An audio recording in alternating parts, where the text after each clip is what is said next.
Hey guys, how we doing? Today we are working on a new 8x10. This one we are going for a painting that was inspired by the sculptures of Johnson Sang, which is a artist based in Hong Kong, and you'll check out some of his stuff from his Instagram that will be displayed. Just to give him a quick shout out. He doesn't need a shout out from me, but I am using his work as a reference. So, yeah. And today we're going for a bit of a vibrant sort of piece. Surprise, surprise. This one we are doing a red background, a blue or a phthalo blue outline, and vermilion for the face. And I took a while to really debate how I wanted to make the two figures kissing, and I thought that a cool tone sort of monochromatic would be the best fit, honestly, because it complements the outline of the actual figure or the actual portrait, whatever you want to call it, and also gives it a bit of a neutral color, which is kind of needed for this. This is a very vibrant painting. One thing I always try to do is keep my stuff vibrant but balanced at the same way. And using a bunch of neutral grays or anything like that is just a great strategy to do that correct. Now, I am working on a plethora of different paintings at the moment, because I have a festival to attend this summer in Ann Arbor, Michigan. This is the Ann Arbor Art Festival, which is a very great fine artist festival in Ann Arbor, Michigan. And I am making a bunch of art for this, because this festival is, unlike a lot of others, it's only fine art, so only original paintings, and it's a bit of a challenge, honestly. I have a decent collection. I have over 45 originals, not including smaller scale pieces, but yeah, so I'm really trying to push out a bunch of work, just so that this is very profitable,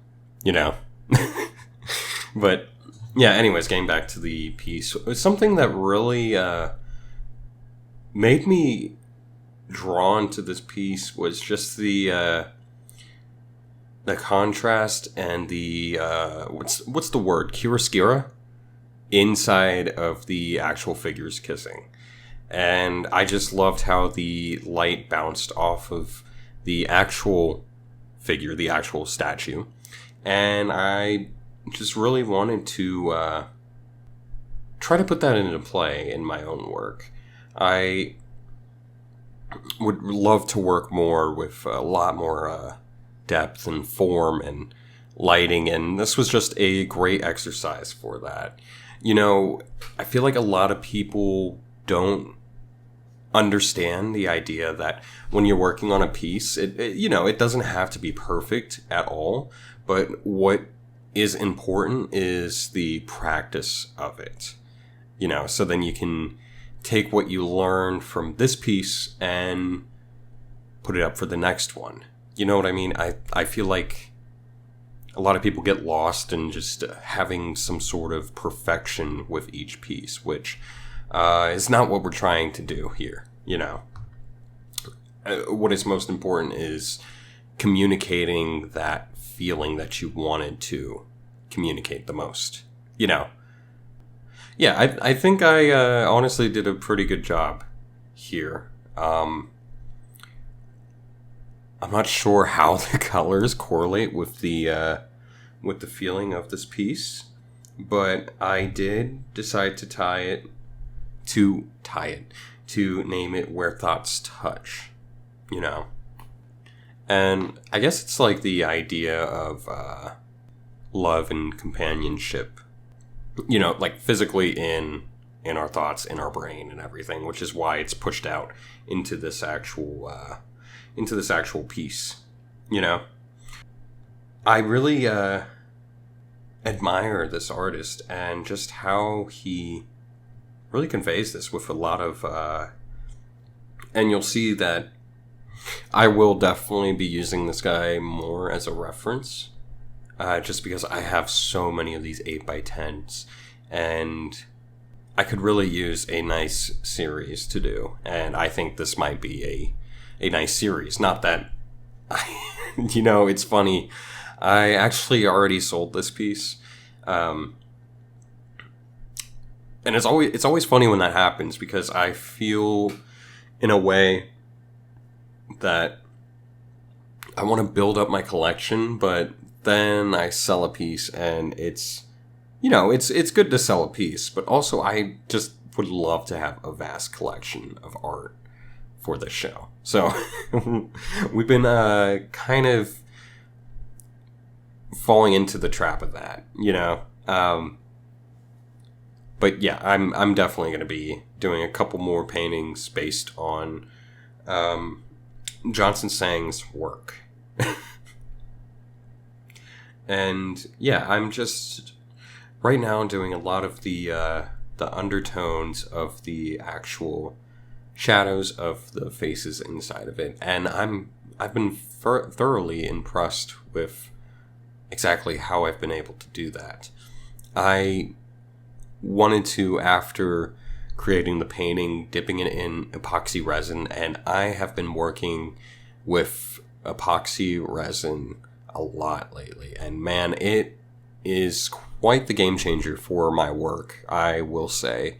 It gets rid of all of the texture and everything, which is sometimes texture is good, but not all the time.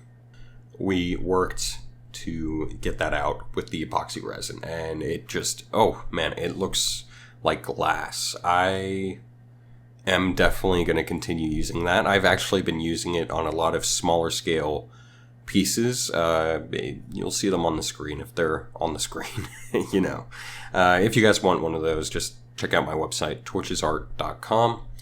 And yeah, we are actually coming towards the end of this video, and I'm just getting out a couple more of these outlines and everything. The outlines are very important to me, and just to have a very clean look on all of my paintings. A lot of my paintings are inspired somewhat by stained glass, and I think that's just something that's important to me to keep in my style.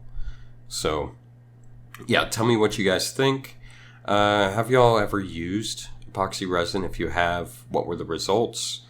And hit the subscribe, like, and, hit the notification bell so that you can actually get notified whenever I post again. Again, this is Dante Campadoni, and I'll see you guys in my next video. Which my next video is going to be a monochromatic piece, a yellow monochromatic piece. So that'll be very exciting to work with. And I'll see you guys next time.